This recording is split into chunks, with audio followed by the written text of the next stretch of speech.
اعوذ باللہ من الشیطان الرجیم بسم اللہ الرحمن الرحیم عزیزان امان، آج اپریل 1973 کی 29 تاریخ ہے اور درس قرآن کریم کا آغاز سورہ التوبہ کی 61ویں آیت سے ہو رہا ہے، 9/61۔ سابقہ اتوار کو درس کا ناغہ رہا تھا یوم اقبال کی خصوصی تقریب کی وجہ سے، اس لیے تجدید یادداشت کے لیے عرض کر دوں کہ سورہ انفال میں اور سورہ توبہ میں جنگ سے متعلق ہدایات اصول و قواعد بیان کیے گئے ہیں۔ جنگ در حقیقت جو فی سبیل اللہ ہوتی ہے، یعنی جس میں شریک ہونے والوں کا کوئی اپنا ذاتی مفاد نہیں ہوتا، جن کے ساتھ جنگ ہوتی ہے ان سے بھی کوئی ذاتی دشمنی نہیں ہوتی، ذاتی انتقام لینا نہیں ہوتا، اور جو کچھ جنگ سے حاصل ہوتا ہے جسے مال غنیمت کہا جاتا ہے وہ بھی ذاتی طور پر ان کے حصے میں نہیں آتا۔ آپ دیکھیے کہ اس جنگ میں شریک ہونا ہی کتنا بڑا مشکل کام ہے۔ انسان ذاتی جذبات کی تسکین کے لیے، ذاتی مفاد کے حصول کے لیے اس قسم کے رسک لے لیتا ہے، لیکن جب یہ دونوں باتیں نہ ہوں تو اس کے بعد ہتھیلی پہ سر رکھ کے میدان جنگ میں چلے جانا، یہ اس کا جذبہ محرکہ کوئی گہرا ایمان ہی ہو سکتا ہے۔ یہ وجہ ہے کہ جنگ کے ہدایات کے دوران قرآن کریم منافقین کا ذکر بار بار کرتا ہے۔ ہماری قرآن خوانی کی تو کیفیت یہ ہے نا، جیسے وہ ہندوؤں کے ہاں رامائن کی کتھا ہوتی ہے نا، کہ وہ 5000 سال پہلے مگدھ پردیش میں ایک رام چندر جی مہاراج تھے، دشرت ان کا باپ تھا، کہ کئی ان کی مترئی ماں نے ان کو دیش نکالا، دلا دیا، جنگل میں گئے، ان کی بیوی کو راون لے گیا، پھر جنگ ہوئی واپس لے آئے۔ کوئی 6000 سال پہلے کے کسی رام چندر جی کی بات ہے، بس زیادہ سے زیادہ یہ ہے کہ رام چندر جی کی ایک عقیدت ان کے دل میں ہوتی ہے، یعنی ایک قصہ تارینہ ہوتا ہے، ایک ماضی کی داستان ہوتی ہے، اور یہ ہندوؤں کی رامائن سے ہی منحصر نہیں۔ قرآن کریم نے یہ کہا ہے کہ ان لوگوں کے سامنے جب بھی یہ واقعات تم بیان کرو تو وہ یہ کہتے ہیں اساطیر الاولین ہیں۔ اسطور یہی ہے جسے اسٹوری کہتے ہیں انگریزی میں، وہ یہ کہتے ہیں کہ یہ پہلے زمانے کے لوگوں کی کچھ داستانیں ہیں جو بیان ہو رہی ہیں۔ ان کی دلچسپی اتنی ہوتی ہے جتنی رات کے وقت بچے کی دلچسپی ہوتی ہے نانی اماں کو، جو وہ کہتا ہے کہ ہاں نانی اماں وہ ذرا سبق بری کی تو وہ کالے دیو کی بات سناؤ نا، وہ اس لیے سنتا ہے اور یہ اس لیے سناتی ہے کہ اسے نیند آ جائے۔ ان داستانوں سے قوموں کو نیند آ جاتی ہے، ان کا یہ کام ہوتا ہے۔ تو قرآن نے یہ کہا کہ ان لوگوں کی بھی کیفیت یہ ہے کہ جب ان کے سامنے یہ واقعات پیش کیے جائیں تو یہ کہتے ہیں کہ ہاں ہاں یہ پرانے زمانے کی لال پری اور کالے دیو کی کہانیاں ہیں، اور سنتے ہیں اس لیے کہ انہیں اس سے نیند آ جائے کسی طرح۔ ہماری قرآن خوانی کی کیفیت بھی یہ ہے، جب ہم قرآن پڑھتے ہیں تو ذہن میں 1400 سال پہلے کا ایک نقشہ ہوتا ہے، پھر ہم اس زمانے کے لوگوں کو تقسیم کر لیتے ہیں مختلف کیٹیگریز میں، مختلف گروہوں میں۔ جماعت مومنین ہوتی ہے، کفار ہوتے ہیں، مشرکین ہوتے ہیں، پھر منافقین ہوتے ہیں۔ اس زمانے کے لوگوں کے یہ مختلف اقسام تھے، ان کی کچھ باتیں ہیں جو قرآن میں بیان کی گئی ہیں، تعلق ان کا اس زمانے سے ہے، ان لوگوں سے ہے۔ ہمارے ساتھ تعلق اتنا ہی ہے کہ اس کے پڑھنے سے ہمیں ثواب مل جاتا ہے، مل جاتا ہے نہیں ملے گا، یہاں تو ملتا کچھ نہیں انہیں. وہ سلانے کا کام تو یہ چیزیں دے دیتی ہیں، لیکن اب تو وہ لاؤڈ اسپیکر کی وجہ سے وہ بات بھی نہیں رہی، اب تو محلہ سارا جاگتا ہے. تو قرآن جو پڑھتے بھی ہیں ہم لوگ، تو ہمارا ذہن وہی رامائن مہابھارت کا ذہن ہوتا ہے کہ کسی زمانے کا کوئی ایک واقعہ ہے جو بیان ہو رہا ہے. ٹھیک ہے، اس میں ہماری عقیدت کے مراکز بھی ہیں، رام چندر جی ہوں یا لکشمن جی مہاراج ہوں یا سیتا دیوی ہو، ایسے بھی ہیں. مخالفین بھی ہیں، راون ہوں، ان کے مدد کرنے والے بھی ہیں، وہ ہنومان جی کیوں نہ ہوں. یہی تصور ذہن میں ہوتا ہے کہ پرانے زمانے کی کوئی بات ہو رہی ہے، ہمارے ساتھ اس کا کوئی تعلق نہیں ہے، اور یہ جان بوجھ کے ایسا کیا جاتا ہے. وما یخدعون الا بانفسہم، قرآن کہتا ہے کہ یہ اپنے آپ کو فریب دے دیتے ہیں یہ سمجھ کے کہ ہم سے کوئی تعلق نہیں، اس لیے کہ اگر یہ سمجھا جائے کہ ارے دل یہ تو اپنی داستہ معلوم ہوتی ہے، تو پھر وہ قلعی اٹھ جاتی ہے اور منہ فق ہو جاتا ہے. اس آئینے میں جب ہم اپنے آپ کو دیکھتے ہیں تو یہ جو ہم مستقل فریب میں اپنے آپ کو ہم نے مبتلا رکھا ہے کہ بہرحال مسلمان ہیں، تیرے حبیب کی امت ہے اور پھر شفاعت کے مستحق ہیں، باقی دنیا سے بہرحال ہم افضل بھی ہیں. اور اس افضلیت کا آپ کو پتہ ہم کرتے کیا ہیں؟ فریب اپنے آپ کو کیسے لیتے ہیں؟ یہ عجیب سائیکولوجیکل چیز ہے. اسلام کی جو خوبیاں ہیں دوسروں کے مقابلے میں انہیں ہم اپنے مناظروں میں مباحثوں میں بیان کرتے ہیں، اور جب وہ خوبیاں ان کے مذاہب کے مختلف قسم کے طور طریقے مناسب اور ان کی عادات و آداب پہ غالب آ جاتے ہیں ذہنی طور پر، تو ہم فاتح و منصور حیثیت سے وہاں سے واپس چلے جاتے ہیں اور پھر اپنے آپ کو مطمئن کر رہے ہوتے ہیں کہ ہم لوگ ان سے بہت اونچے. ہم لوگ وہ جو ہم نے بیان کیے تھے وہ اصول اور وہ اقدار اور وہ حقائق اور ہدایات وہ نہیں، بلکہ ہم لوگ ان سے بہت اونچے ہیں. بہت بڑا گہرا نفسیاتی فریب ہوتا ہے عزیزان من یہ جو ہم دے دیتے، اور اپنے متعلق اتنا ہوتا ہے کہ داستان یہ پرانے لوگوں کی بیان ہو رہی ہیں، ہمارا اس میں کوئی تعلق نہیں ہے. چنانچہ جب منافقین کا ذکر آتا ہے اس میں، یعنی وہ جب اس زمانے کے غازیوں کا، شہداء کا، جنگ میں شہید ہونے والوں کا، مجاہدین کا، مہاجرین کا ذکر آتا ہے تو وہ تو صحابہ اعتبار ہو گئے علیہ السلام کے ساتھ، وہ تو ان کی بات ہوئی نا، وہ تو صحابہ تھے نا کہ سبحان اللہ، ان کا تو اپنا مقام تھا. ان کے ساتھ تو ہمارا اتنا ہی تعلق ہے کہ نام آئے تو رضی اللہ تعالیٰ عنہ ان سے کیا دیا گیا، وہ تو وہ رہ گئے. یہ جو مخالفین تھے یہ مشرکین عرب تھے اور کفار تھے. منافقین مدینے میں ایک گروہ تھا، وہ اس زمانے میں تھا، اس کے بعد ختم ہو گیا. آپ سنیے کہ ہم اس تمام کیٹیگری میں ہم کہاں آتے ہیں؟ ثواب حاصل کرنے والے، رامائن سننے والے. ورنہ یہ تو داستانیں ہماری بیان ہو رہی ہیں. قرآن یہ کہتا ہے یہ ذکر لکم، تو یہ تو تمہارا ذکر ہو رہا ہے. کہتے ہیں یہ اس زمانے کے لوگوں سے کہا گیا تھا. دعویٰ بھی یہ ہے کہ قرآن ابدی طور پہ ہے، نوع انسانی کے لیے ہے. بات ٹھیک ہے، انسانوں کے لیے ہی تھا، بات تو یہ ٹھیک ہے، ہمارے لیے تو نہیں تھا. جو صفحے آدمیت میں بھی نہیں ابھی آیا وہ قرآن کا مخاطب کیسے ہو سکے؟ ہم نے اس لیے بانٹ دیا ان چیزوں کو کہ اگر یہ دیکھیں کہ منافقین کسے کہا گیا ہے، کسی دور کے منافقین نہیں، ہر دور کے انسانوں کی خصوصیات بیان کی گئی ہیں. یہ تقسیم ابدی اور ازلی ہے، کسی زمانے سے، کسی مقام سے یہ متعلق و محدود نہیں ہے.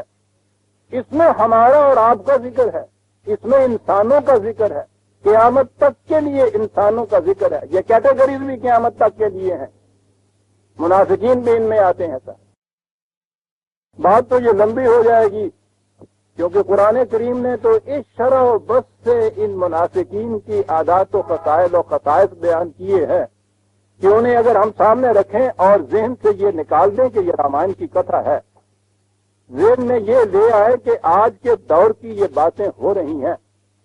عزیزان من، اس انداز سے پڑھنے والا تاب نہیں لا سکتا، چیخ کے اٹھ کے کھڑا ہو جائے گا. اس لیے کہ اس شیشے کے اندر تو اس کو سارے خط و خال اپنے نظر آئیں گے. ایک ایک چیز جو قرآن ان کی گنائے گا وہ نظر آئے گا کہ یہ تو میری بات ہو رہی ہے، ہماری بات ہو رہی ہے. ہماری قوم کی بات ہو رہی ہے، مسلمانوں کی بات ہو رہی ہے. اسلام کے نام کے ساتھ یہ ضرور وابستہ رہتے ہیں. کس حد تک رہتے ہیں؟ اور دو چار چیزیں تو میں پیش کر ہی دوں آپ کے ساتھ. 24/48 24/48 کتنا تعلق رکھتے ہیں یہ اسلام کے ساتھ. وَإِذَا دُعُوا إِلَى اللَّهِ وَرَسُولِهِ لِيَحْكُمَ بَيْنَهُمْ إِذَا فَرِيقٌ مِّنْهُم مُّعْرِضُونَ وَإِن يَكُن لَّهُمُ الْحَقُّ يَأْتُوا إِلَيْهِ مُذْعِنِينَ. کوئی معاملہ بھی آئے، اگر یہ دیکھیں کہ اسلام کا فیصلہ ان کے حق میں ہونا ہے تو بڑھ چڑھ کے دوڑ کے جائیں گے اس کی طرف کہ ہاں صاحب اسلام کے مطابق ہونا چاہیے تھا، اسلامی مملکت ہوگی، اسلامی قانون ہوگا، اسلامی آئین ہوگا، اسلام کا نظام رائج ہوگا. اور وہ سارا وہ ہوگا جس میں پہلے یہ دیکھ لیں گے کہ یہ فیصلہ تو ہمارے حق میں آ رہا ہے نا، جو ہم چاہتے ہیں کہ ہو اس کے مطابق اگر وہ فیصلہ ملتا ہے تو وہ اس کی طرف مذعنین دوڑے ہوئے آئیں گے. فی قلوبہم مرض، دل روگی ہے ان کا، دل کا مرض ہے یہ. ورنہ اگر قلب مریض نہ ہو تو اس کی تو صورت یہ ہے کہ انما کان قول المؤمنین اذا دعوا الی اللہ ورسولہ لیحکم بینہم. مومن کے جن کے قلب میں مرض نہیں ہوتا، وہ سائیکولوجیکلی ڈیزیزڈ مائنڈ نہیں ہوتا، اس کی کیفیت یہ ہوتی ہے کہ جو معاملہ بھی سامنے آئے اس کے لیے وہ دوڑا ہوا جاتا ہے اس بارگاہ سے فیصلہ لینے کے لیے. ان یقولوا سمعنا واطعنا، ہم نے سن لیا فیصلہ، ہم سر جھکاتے ہیں. یہ بھی جاتا ہے فیصلہ لینے کے لیے، منافق بھی جاتا ہے، پہلے اپنے ہاں یہ دیکھ لیتا ہے کہ فیصلہ میرے حق میں ہونا ہے یا میرے خلاف ہونا ہے. خلاف ہونا ہوتا ہے تو اس کے بعد کے سارے قرآن تو کین عمل کیتا، جنہیں جو کا ہوگے کر لگے جناب، ٹھیک ہے جنہیں جو کا ہوگے کر لگے. وہ کہتا ہے کہ افتؤمنون ببعض الکتاب وتکفرون ببعض، تو کیفیت تمہاری یہ ہے کہ کتاب کے ایک حصے پہ ایمان رکھتے ہو، دوسرے پہ سے انکار کرتے ہو.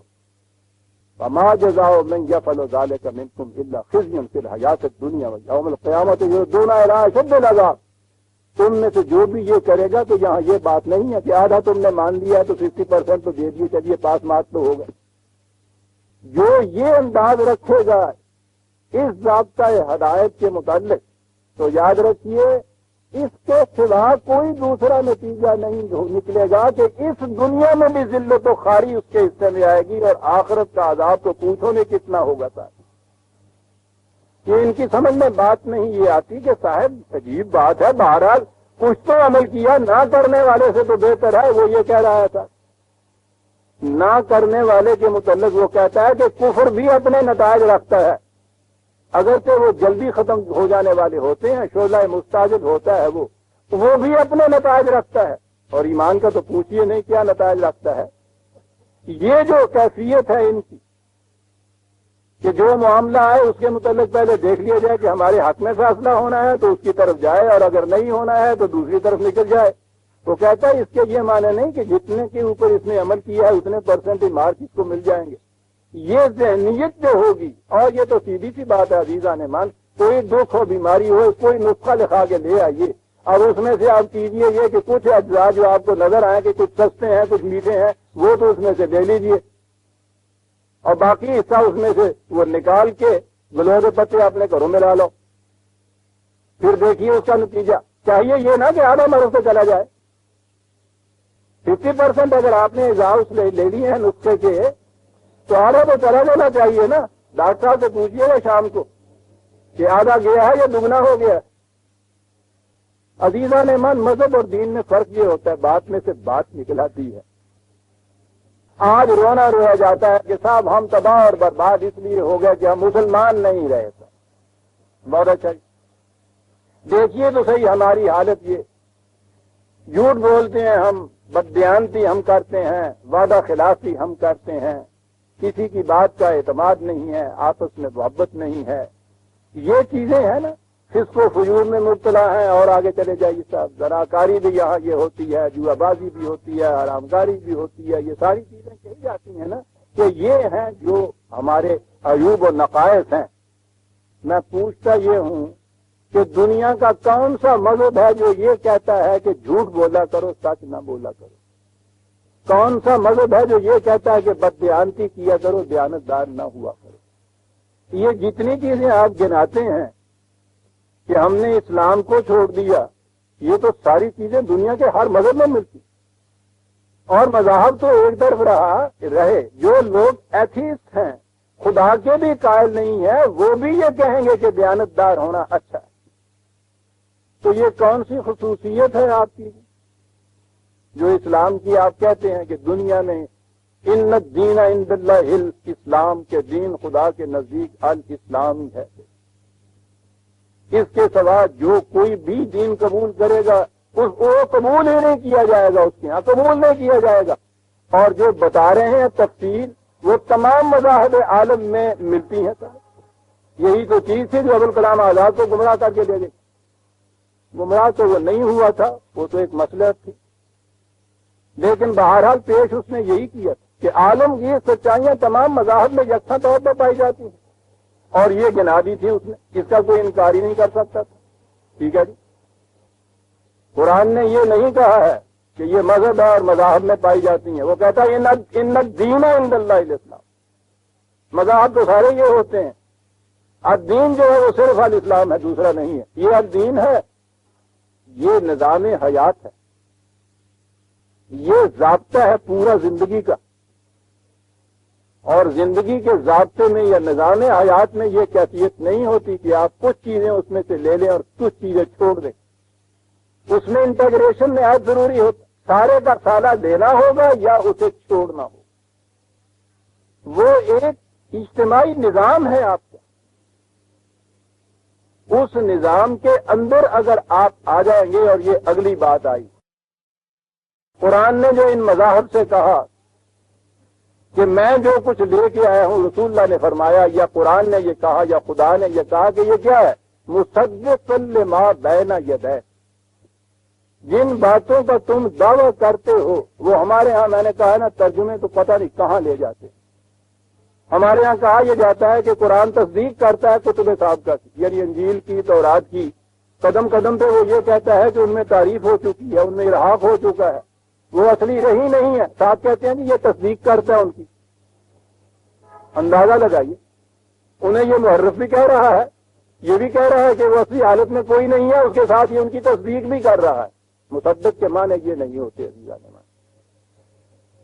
بڑی عظیم چیز ہے جو قرآن یہ کہہ گیا، وہ کہہ یہ گیا ہے کہ یہ باتیں تمہارے ہاں بھی ہیں، تم بھی یہی کہتے ہو کہ سچ بولو، جھوٹ نہ بولو، بددیانتی نہ کرو، دیانتدار بن کے رہو، کسی کو دھوکہ نہ دو، فریب نہ کرو، حرام کاری نہ کرو، یہ سب چیزیں تمہارے ہاں ہیں، لیکن میں آیا ہوں مصدقا لما بین، جو دعویٰ تم کرتے ہو ان کو سچ کر کے دکھانے کے لیے میں آیا ہوں۔ یہ دعوی سچ ہوتے ہیں نظام کے اندر آ کر، انفرادی طور پر یہ دعوے سچے ہو ہی نہیں سکتے۔ یہ جو رونا رو رہے ہیں نا آپ کے مسلمان نہیں رہا، ہم اسلام کے پابند نہیں رہے، آپ مذہب کی سطح پہ گفتگو کر کے چلے جاتے ہیں، جھوٹ بولتے ہیں، سچ نہیں بولتے، بددیانتی کرتے ہیں، وہی انفرادی عالمگیر سچائیاں یا یونیورسل ٹروتھ یا ایتھکس یا اخلاق کا ضابطہ ساری دنیا ان کو کہتی ہے۔ سر ہوا کیا پھر؟ فرق کیا ہوا تمہارا اسلام کا کہ وہ کہہ دیا خدا نے یہ کہ دین یہی ہے، دوسرا دین نہیں ہے، دین یہی ہے، اور دین جو ہے وہ مصدق ہوتا ہے ان تمام دعوی کا جو دنیا کے سارے لوگ کرتے ہیں، یہ سچ کر کے دکھا دیتا ہے، وہ صرف دعووں کو ریپیٹ کرتے رہتے ہیں۔ اور جب کوئی چیز دعوی الدین بنتے ہیں، وہ نظام ہوتا ہے، اس میں انٹیگریشن ہوتی ہے، وہ سارے کے سارے لیے جاتے ہیں۔ فَادْخُلُوا فِي السِّلْمِ كَافَّةً، اس نے کہا ہے یہاں آنا ہے تو پورے کا پورا آنا پڑے گا، یہاں پرسنٹیج کا حساب نہیں ہے، جنہ کو مہاراج کے کاچا کے کر لیا جائے گا۔ ٹھیک، مذہب کی خود فریبی ہے،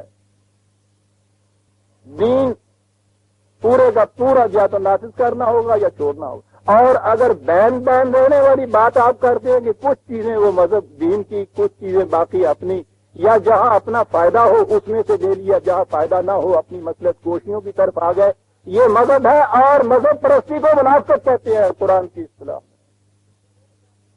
ابھی میں نے آپ کے سامنے یہ آیات 24/48-51 کہ جب ان سے کہا جاتا ہے کہ یہاں سے فیصلہ لو تو پہلے یہ دیکھ لیتے ہیں کہ فیصلہ ہمارے حق میں جائے گا یا ہمارے خلاف جائے گا. حق میں جاتا ہے تو بھاگے ہوئے آتے ہیں، خلاف جاتا ہے تو اس کے لیے ہزار قسم کے عذر معذرت، اور عذر اور معذرت ہی نہیں، وہ جو آپ کے ہاں فقہ کی کتاب کے آخر میں کتاب الحیل ہوتی اس کے اندر لکھا ہوا ہوتا ہے کہ یہ جو فقہ کے احکام اس میں دیے ہیں نا، ان احکام سے بچ کے نکلنے کی شکلیں کیا ہیں، اس کتاب کے آخر میں یہ بھی لکھا ہوا ہوتا. جی آپ حیران ہو رہے ہیں اپنی کا، جس طرح یہ بچوں کی حساب کی کتاب میں آخر میں جوابات دیے ہوئے ہوتے ہیں. ان کا پہلا جواب دے لینا موروں سے حساب والا ہوتا، اس میں یہ لکھا ہوا ہوتا ہے کہ ان احکام سے بچا کیسے جاتا ہے. اور وہ لکھا ہوا تو پرانے زمانے کی بات ہے، ہم صبح سے شام تک یہی لکھتے چلے جاتے ہیں. یہ جرت نہیں ہے یہ کہنے کی کہ اسلام کے مطابق نہیں ہو سکتا، ہمارے بس کی بات نہیں ہے بابا، یہ نہیں جرت کہنے. اور منافقت کی پہلی چیز یہ ہوتی ہے کہ اس میں جرت نہیں ہوتی. منافق میں، کافر میں، مشرک میں جرت ہوتی. اس مسلمان سے تو 38,000 درجے اچھا ہے، ایسی بات کہتا ہے جس کے متعلق پتا ہے کہ ساری دنیا جو ہے اس کی مخالفت کرے گی. ساری دنیا خدا کو تو مانتی ہے نا، وہ اس دھڑلے سے کہتا ہے کہ میں اسے بھی نہیں مانتا. کتنی بڑی جرت ہے یہ تھا. کفر جرت رکھتا ہے. اس کی کیفیت یہ ہے کہ مانتا نہیں ہے، زبان سے کہتا نہیں ہے نہیں مانتا. ماننے کے معنی یہ لفظ ہمارے یہاں ماننا آ گیا. خدا کو مانتا ہے، یعنی اس قدر یہ پرمنافقت لفظ ہے، مانتا ہے. تو بھئی کیا کرتا ہے جی؟ خدا کو مانتا ہے، اسلام کو مانتا ہے. یہاں ماننے کا سوال نہیں، یہاں تو اس کی ہدایت کرنے کا سوال ہے. جہاں دین کے معنی عربی زبان کے اندر نظام کے ہیں، عجیب زبان ہے، دین کے معنی ہدایت کلی کے لیے. یہاں یہ کیفیت ہے کہ اپنے دیکھ لیا کہ اپنے حق میں فیصلہ جائے گا، بھاگے ہوئے چلے جا رہے ہیں. خلاف فیصلہ دوسری طرف نکل گیا تھا. آگے چلیے، کہتا یہ ہے، عجیب چیزیں قرآن بیان کرتا. کہتا ہے ان کی کیفیت یہ ہے 4/77 4/77. کہتا جب تک تو ان کے سامنے سوال صرف نماز پڑھنے کا، زکوٰۃ دینے کا، صدقہ خیرات کرنے کا، رسومات ادا کرنے کا، حج کرانے کا، یہاں تک کا معاملہ ہونا، بڑے پکے مومن نظر آتے. اور جو ہی ان سے یہ کہا جائے نا کہ صاحب اسلام کے خلاف دشمن چڑھائی کر رہا ہے اور اب وقت آ گیا ہے کہ تم اپنے دعوے کی تصدیق اپنے خون سے ثابت کرو، کہ لگا اس وقت ان کی کیفیت یہ ہے کہ غاریں ڈھونڈتے ہیں جہاں جا کے پناہ لے لیں. نماز روزے تک کا اسلام. الم تر الی الذین قیل لهم کفوا ایدیکم واقیموا الصلاۃ وآتوا الزکاۃ. کہتا ہے ان کی طرف بھی دیکھا تم نے کہ جب تک صورت یہ تھی کہ جنگ ونگ کی کوئی حالت نہیں، کوئی موقع نہیں آیا، کبھی ضرورت نہیں، تقاضا نہیں، اس وقت تک ان کی کیفیت صلاۃ، زکوٰۃ، خیرات، صدقہ، عقیقہ، ولیمہ، لبیں، داڑھی، حج، سارے مومن کی طرح. فلما کتب علیہم القتال، جنگ کی آیت نازل ہوئی، کہتا ہے موت پڑ گئی.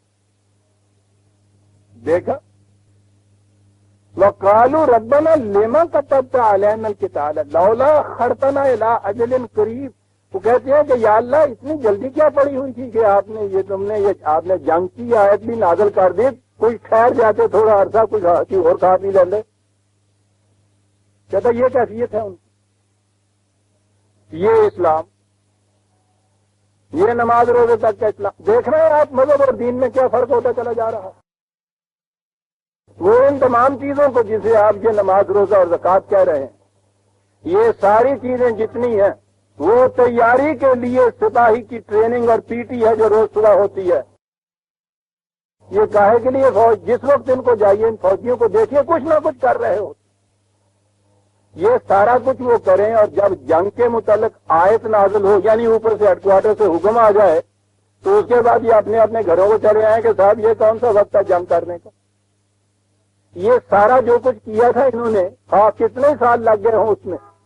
روز ٹریننگ ان کی ہوتی ہے. یہ کسی کام بھی آئے گی یہ ٹریننگ ان کی. یہ تو مقصود بالذات وہ شے ہے. یہ تو ذرائع ہے اس کے.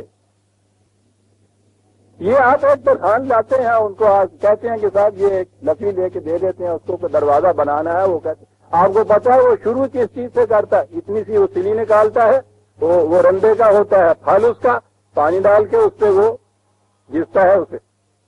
ٹھیک ہے. اگر آپ اس کے بعد پھر آئیں 2 گھنٹے کے بعد اور پھر وہ اس کو گھس رہا ہو پھر آئیں 2 گھنٹے کے بعد عصر کا وقت ہو گیا پھر وہ گھس رہا ہو. شام کے وقت وہ آپ سے کہا کہ جی وہ لائیے نا میری مزدوری. آپ کہیں گے کہ صاحب وہ کیا کام کیا؟ وہ کہے گا کہ جی میں آپ نے دیکھا ہے میں بیکار تو رہا نہیں ہوں سارا دن. کرتے کیا رہے ہو؟ رندا کس دارے آئے گا؟ وہ رندا تو کسنا سی اس واسطے کہ دروازہ بن جاوے. یہ ساری عمر رندا ہی کس دے رہتے ہیں. وہ دروازے کچھ بناؤ جڑے نے وہ کہنا جی وہ اللہ رکھوالا ہے گا. ہاں جی یہ اللہ رکھوالا چند ہوئے ہیں کہ جی کسی ویلے میں ویلا جی دیکھا جنہوں آئے ہو دیکھا کہ نہیں. فجر پڑی زور پڑی اثر پڑی مغرب پڑی اشاعت ایڈی لمبی پڑی وہ بعد اجے سوتا نہیں سی سویر دی الصلاۃ خیر من النوم یہ ہو گیا. بڑی مشقت کرتا ہے یہ ترخان لیکن سارا دن رندا روندا رہتا ہے. کیا کہتا ہے کہ الم تری الی الذین وہ تم نے اس ترخان کو بھی دیکھا ہے کبھی کہ جب تک یہ چیز تھی کہ مطلعات و زکات اس کے ہوئے بل سب کچھ فلما کتب علیہم القتال توبہ تو یا وہ وقت آیا جس کے لیے یہ ساری تیاری ہو رہی تھی تو اس وقت کہتا ہے کہ یا اللہ اتنی جلدی کیا پڑی ہوئی تھی کچھ اور مدت ٹھہر جانا تھا. دیکھ رہے ہیں مذہب اور دین میں فرق. ٹھیک ہے ہم سے یہ ذلت تو بھاری مسلط ہو رہی ہے. یہی کہا جا رہا ہے نا کہ ہم نے اسلام چھوڑ دیا ہوا. اور جو میں نے عرض کیا ہے کہ جب تفصیل پوچھیے تو یا تو یہ ہوگا کہ دیکھیے نماز کوئی نہیں پڑھنے آتا روزے نہیں رکھتے زکات نہیں دیتے حج میں دیکھیے کتنے کام جا رہے ہیں یا یہی چیز ہوگی جھوٹ بولتے ہیں بددیانتی کرتے ہیں. یہ تو میں نے کہا کہ دنیا کے سارے مذاہب میں یہ ہے. جہاں تک یہاں اس کا تعلق ہے قرآن نے یہ بتایا ہے کہ یہاں تک تو یہ مسلمان رہتے ہیں اور جب ان چیزوں کا جو ذرائع تھے اس مقصد کے حصول کے وہ مقصد سامنے آتا ہے اس وقت یہ میدان چھوڑ جاتے ہیں. مذہب کی حد تک یہ پابند رہتے ہیں. دین جب آتا ہے وہاں یہ چھوڑ جاتے ہیں. پھر میں نے یہ پیچھے ہی تو آیت گزری ہے وہ ابھی تو آیت گزری ہے. آتے ہیں بڑے پکے ہوتے ہیں نمازی ولا یاتون الصلاۃ الا وهم کسالى. میں نے بتایا تھا عزیزان من پھر دوہرا دوں کے بعد بڑی عجیب کیا گیا ہے قرآن. کیا بات ہے اس کے ایک لفظ کی کہ وہ جو دنیا دھنکنے کے لیے آتا ہے تینجا جنوں تسی کہندے ہیں اس کے بعد وہ ایک کمان ہوتی ہے روئی پنجن والی ایک وہ لکڑی کی ہوتی ہے کمان اور ایک تانت اس کے ساتھ لگتی ہے. وہ اس دونوں کو آپس میں جوڑتا ہے اور اس کے پاس دھنکتا ہے تو پرخطے اڑ جاتے ہیں اس روئی. قرآن کہتا ہے کہ یہ نماز کے لیے آتے ہیں صلاۃ کے لیے آتے ہیں. کیفیت ان کی اس دنیا کی طرح ہوتی ہے جس کے پاس وہ لکڑی کی کمان بھی ہوتی ہے تانت بھی ہوتی ہے لیکن تانت الگ رکھی ہوتی ہے اور کمان الگ رکھی ہوتی ہے. پھر روئی توڑنے واسطے آ جاتا. تو یا اللہ اس قرآن کا کیا بتائیں عزیزان من یہ کیا چیز ہے.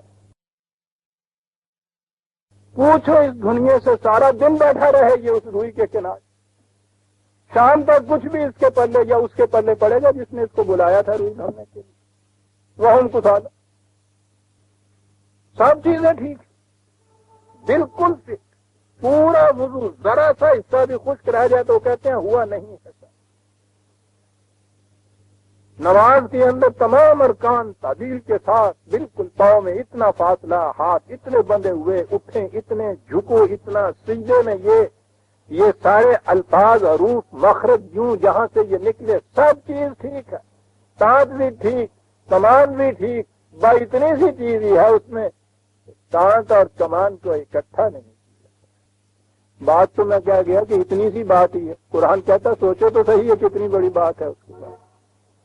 فویل للمصلین الذین هم عن صلاتهم ساہون، یہی نہیں کہا ہے کہ ان کا کچھ نہیں بنے گا، تباہی ہے ان نمازیوں کے لیے جو اپنی صلات کی یہ کیفیت رکھتے ہیں کہ اس کے مقصد سے غافل ہیں۔ صلات انہوں نے سمجھا ہم جراؤن، جتنی چیزیں لوگوں کو نظر آ جاتی ہیں نا اسے تو یہ صلات سمجھتے ہیں صاحب، اور وہ جو مقصد حاصل ہونے والا ہے وہ تو بڑی غیر محسوس چیز ہوتی ہے، وہ تو دل کی گہرائیوں سے بات نکلتی ہے۔ ہم جراؤن، صلات کے معنی وہ حصہ ہے جو محسوسات تک محدود ہے، اس میں ان کی نگاہ جاتی ہے ہوئی ہے یا نہیں صلات ہوئی ہے، یہاں تک اس کا نتیجہ کچھ نکلا ہے یا نہیں نکلا اس سے کوئی تعلق نہیں۔ نتیجے کے متعلق بھی وہ دل کے بھید جاننے والا ہی جانتا ہے، اور زیادہ پریس کیجیے تو کہتے ہیں کہ قیامت میں جا کے نکلے گا۔ قرآن یہ کہتا ہے، اور ایک مثال صرف دیتا ہے نا ان کی، یہ جو اس طرح سے الگ الگ تانت اور کمان کو رکھ کے نمازیں پڑھنے والے آتے ہیں، وہ کہتا ہے کہ صلات کی اتنی پابندی وَيَمْنَعُونَ الْمَاعُونَ، اور وہ رزق کا چشمے جسے بہتے پانی کی طرح ہر گھر کے آگے سے پکارتے ہوئے سلسبیل کی طرح جانا چاہیے تھا، کتنی ضرورت ہے سلسبیل، پوچھتا جاتا ہے راستہ چلتا جاتا ہے، کتنا چاہیے دیتے چلے جاؤ، جس رزق کو یوں رہنا چاہیے تھا یمنعون اس میں بند لگاتے ہیں، نمازیں آگے پڑھتے ہیں۔ دیکھ رہے ہیں عزیزان من کن کا ذکر ہو رہا، یہ ہیں وہ لوگ جن کے متعلق اب آگے آ جائیے۔ جب پھر ان کا ایک نظام بنتا ہے تو ان میں کیفیت ان کی یہ ہوتی ہے، بڑی عجیب جامع آیت ہے عزیزان من، ان کی کیفیت یہ ہوتی ہے کہ یحبون ان یحمدوا بما لم یفعلوا 3/187 3/187 یحبون ان یحمدوا بما لم یفعلوا، یہ بڑی ہی کوشش نہیں، یحبون بہت چاہتے ہیں دل سے اس چیز کو کہ لوگ ان کی ان باتوں کے ان کاموں کے متعلق تعریف کریں جنہیں یہ کرتے نہیں ہیں، بیانات دیتے ہیں، ریزولوشن پاس کرتے ہیں، قانون بنا لیتے ہیں، بما لم یفعلوا، جو کہتے ہیں اسے کر کے نہیں دکھاتے۔ اور یہ عجیب بات ہے سر، یریدون نہیں کہا کہ چاہتے ہیں ایسا ہو، یحبون دل سے اس چیز کی محبت رکھتے ہیں کہ لوگ ان کے شان میں قصیدے پڑھے، کن چیزوں کے آئیں یحمدوا، لوگ ان کی حمد و ستائش کریں، اور حمد و ستائش بھی قرآن ہے صاحب، لفظ یحمدوا یہاں آیا ہے، مدح نہیں ہے، حمد ہے جو خدا کے لیے مخصوص ہے، اس انداز کی ان کی تعریف کریں جو خدا کے لیے مخصوص ہے، کریں کن چیزوں کے لیے، بما لم یفعلوا، جو کرتے نہیں ہیں۔ کیوں عزیزان من کچھ اور سننا چاہتے ہیں کہ منافقین کے متعلق قرآن نے کیا کہا ہے؟ پھر کچھ اور پوچھنا چاہتے ہیں کہ اس آئینے میں کس کی شکل نظر آ رہی ہے؟ کیا یہ سارے کا سارا ہمارے متعلق نہیں کہا گیا ہوا؟ ٹھیک ہے، کافر نہیں ہے، دھڑلے سے ہم یہ کہتے ہیں، اور ذہن میں یہ فیصلہ کر لیتے ہیں کہ جو کافر نہیں ہوتا وہ مومن تو ہوتا ہی ہے، جسے بائی پروسیس آف ایلیمینیشن کہتے ہیں کہ ہم کافر نہیں ہیں لہذا تو مومن ہو۔ اور یہ جو درمیان میں ہے یہ کہاں چلا گیا کہ جی یہ مدینے میں ہوا کرتے تھے، سننے ہوں گے، اور وہ چھوڑتا ہے، اس نے تو صرف لفظ یا گروہ ہی نہیں کہا، ان کے سارے خط و خال بیان کر دیے ہیں عزیزان من کہ لیجئے اور دیکھتے چلے جائیے کس کے اوپر یہ فٹ ہوتا ہے۔ کہتا پھر ان کی کیفیت یہ ہے وَمِنْهُمُ الَّذِينَ يُؤْذُونَ النَّبِيَّ، یہاں تک پھر ان کی کیفیت ہو جاتی ہے کہ جی تو چاہتا نہیں اس قسم کے احکام کو ماننے کو جس میں قربانی دینی پڑے، محنت کرنی پڑے، مشقت اٹھانی پڑے، اور اس کے بچنے کا طریقہ کہا کہ یہ کمینگی کی انتہا ہے، کہ اتنی بڑی ہستی جس کے متعلق دشمن تک بھی ایک لفظ اس کے خلاف اپنی زبان پہ نہیں لاتا، یہ اس کو بھی اذیت دینے سے نہیں چوکتے۔ پیچھے یہ آیت ابھی گزر چکی ہے نا 58، وَمِنْهُمْ مَن يَلْمِزُكَ فِي الصَّدَقَاتِ۔ کیفیت ان کی یہ ہے کہ یہ جو تو اس نظام ربوبیت کی روح سے تقسیم کرتا ہے سامان نشو و نما، اس میں بھی تمہارے خلاف یہ کچھ تم پہ الزام تراشیاں کرتے ہیں کہ جی ان کو زیادہ دے دیا۔ قرآن ہے، اس الزام تراشی میں یہ نہیں کہا کہ کسی اصول کی بنا پہ یہ کرتے ہیں، کہا فَإِنْ أُوتُوا مِنْهَا رُضُوا وَإِنْ لَمْ يُؤْتُوا مِنْهَا إِذَا هُمْ يَسْخَطُونَ۔ بات ساری یہ ہے کہ اگر ان کو زیادہ دے دیا جاتا تو پھر وہ تقسیم جو تھی منصفانہ ہوتی، اور انہیں چونکہ ان کی مرضی کے مطابق نہیں ملا اس لیے یہ غیر منصفانہ ہوگا۔ الزام یہ ہے۔ اور کیا الزام لگاتے ہیں؟ وَيَقُولُونَ هُوَ أُذُنٌ، کہتے ہیں کہ صاحب یہ تو عربی زبان میں یہ لفظ اذن تو کان کو کہتے ہیں، عام طور پہ اسے کہا کرتے ہیں جو کانوں کا کچا جسے ہم کہتے ہیں، یہ صاحب کانوں کا کچا ہے۔ اچھا، پہلی چیز تو کان کے کچے کی یہ ہے نا کہ ہر ایک چیز سن لیتا ہے۔ عزیزان من، دو لفظوں کی 3 باتیں آگے کہی گئی ہیں، غور کیجئے قرآن کے کہنے کا انداز جو تھا، اس قدر اس میں جامعیت ہے، ارتکاز جسے آپ کہتے ہیں، اسٹلائز کر کے بات کہتا ہے۔ کہا کہ پہلی چیز تو یہ سن لو، فرق تو آگے جا کے بتاؤں گا کہ کیا خیال ہے تمہارا۔ ایک شخص وہ ہے جو کسی کو پاس نہیں پھٹکنے دیتا، کسی کی بات نہیں سننا چاہتا، ادھر ہو جاؤ، دور ہو جاؤ، خبردار میرے قریب کوئی نہ آئے۔ ایک وہ شخص ہے جو تم میں سے جو کچھ کہنا کوئی چاہتا ہے اس کو کہتا کہ ہاں بھائی کیا بات ہے۔ کہا تم ہی بتاؤ کہ ان دونوں میں سے تمہارے نزدیک کون اچھا ہے۔ قُلْ أُذُنُ خَيْرٌ لَكُمْ، کہا تم وقتو اگر دل میں تمہارے یہ جو جذبات بغض اور عداوت ہیں ان کو نکال دو تو یہ چیز تو خود تمہارے حق میں جاتی ہے کہ بات سننے والا ہے یہ شخص۔ پہلی چیز تو یہ ہوگی۔ اب اس کے بعد سننے والا جو ہے اس میں عیب کی بات یہ ہوگی کہ جو کوئی کان میں ڈال گیا اس کو اعتبار کر لیا اور اس کے مطابق اٹھ نکلے، یہی چیز غلط ہوگی نا پھر اس کی۔ اور اگر وہ سننے کے بعد اس کی تحقیق کر دے، تفتیش کر دے، تصدیق کرا دے، پھر جو بات صحیح ہو اس کے مطابق وہ عمل کرے، تو پھر اس کا یہ بات سن لینا جو ہے یہ کوئی عیب کی بات تو نہیں۔ کتنی آپ دیکھتے ہیں کس قدر معقول بات ہے جو قرآن کہتا ہے۔ پہلا حصہ یہ ہے کہ اذن خیر لکم۔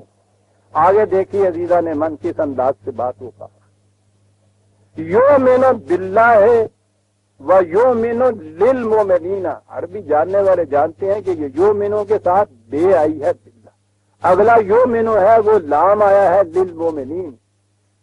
یہ عربی زبان عجیب و غریب، یہ جو اتنی پریپوزیشن اس میں آتی ہے نا اس میں کہیں سے کہیں معنی چلے جاتے ہیں۔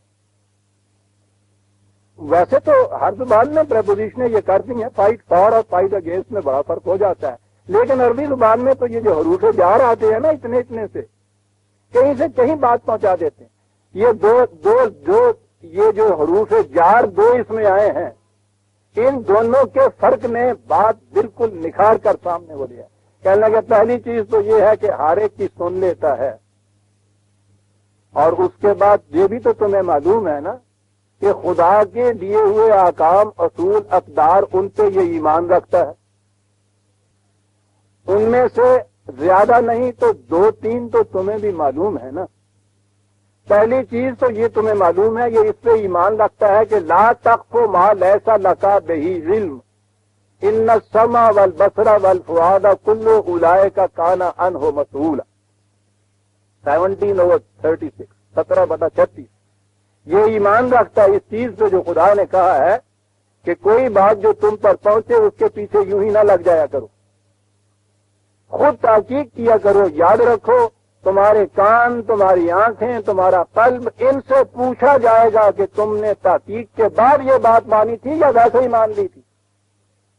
کہا جس شخص کا ایمان ہو اس پہ، اس کی یہ کیفیت ہوگی کہ جو اس کے کان میں کوئی ڈال گیا اس نے اس کو مان لیا اور چل پڑا اس کے اوپر۔ یؤمن باللہ ہے، تمہیں معلوم ہے کہ یہ تو خدا کے احکام پہ ایمان رکھتا ہے۔ اور اس کا حکم یہ ہے، اور پھر اس کا حکم یہ بھی تو ہے 49/6، 49/6، یا ایھا الذین آمنوا ان جاءکم فاسق بنبأ فتبینوا ان تصیبوا قوما بجہالۃ فتصبحوا علی ما فعلتم نادمین۔ یاد رکھو، جب بھی کوئی فاسق کوئی خبر تمہارے تک لائے، یوں ہی نہ اس کے اوپر عمل کرنا شروع کر دیا کرو، فتبینوا، اچھی طرح تحقیق کرو، کہیں ایسا نہ ہو کہ تم محض اس کی بات سن کر جو اس نے کسی کے خلاف کہی ہے اس کے مطابق عمل کرو اور اس کے چڑھائی کر دو، اس کے اوپر اس کی مخالفت شروع کر دو، اور بعد میں تمہیں پتہ چلے کہ وہ تو بات ہی غلط تھی۔ کہا کس قدر تمہیں ندامت اٹھانی پڑے گی اس وقت۔ کبھی ایسا نہ کرو۔ اب جن کے متعلق یہ چیز کہی گئی ہو، خدا کے یہ احکام ہوں، اور ان پہ وہ شخص ایمان رکھتا ہو، اس شخص کی یہ خصلت کہ وہ بات سن لیتا ہے ہر ایک کی، کہا کہ یہ چیز اس کے لیے عیب ہو سکتی ہے۔ عیب تو اس کے لیے ہو سکتی ہے جسے واقعی کانوں کا کچا کہا جائے، سنی بات اور اٹھ کے چل پڑے اس کے پیچھے۔ قرآن تو یہ چیز کہتا، جس بات کی خود تحقیق نہ کرو اس کے پیچھے مت چلا کرو۔ تو کہا کہ یہ تو یؤمن باللہ والا ہے، یہ تو خدا کے ان احکام و اصول پر ایمان رکھتا ہے، اس لیے سوال ہی نہیں ہے کہ کوئی کچھ کہہ دے بغیر تحقیق و تفتیش کے یہ اس کو صحیح مان لے گا اور اس کے اوپر چل نکلے گا۔ یہ مانتا ہے صحیح بات، اعتماد، یہ جو للمؤمنین ہے، ایمان یہ جو ہے نا یؤمن للمؤمنین، اسلام کے معنی ہوتا ہے اعتماد کرنا۔ یہ اعتماد کرتا ہے ان پر جو ان احکامات پر ایمان لائے ہوئے، ٹھیک ہے، دیکھی ہوئی پرکھی ہوئی وہ جماعت جو ہے ان پہ اعتماد کرتا ہے، ہر ایک کی بات پہ اعتماد نہیں کرتا۔ اور ان کی بھی جو بات آتی ہے، فرسٹ ری ایکشن اس کا یہ ہوتا ہے کہ یہ صحیح بات ہو سکتی ہے، اور اس کے بعد تحقیق کرنا تو اس کے لیے بھی ضروری ہو جاتا ہے۔ کہو تو صحیح، جو اس قسم کا لیڈر، سربراہ، قائد ہو، یہ بات کہ وہ ہر ایک کی سن لیتا ہے، یہ خوبی کی بات ہے یا عیب کی بات؟ کہا مشکل یہ ہے کہ تمہارے آنکھوں کا چشمہ ایسا رنگین ہے کہ تمہیں اس کی ہر خوبی بھی عیب بن کر دکھائی دیتی۔ اس کی کیفیت یہ ہے، وَرَحْمَةٌ لِّلَّذِينَ آمَنُوا مِنكُمْ، عجیب چیز ہے یہ۔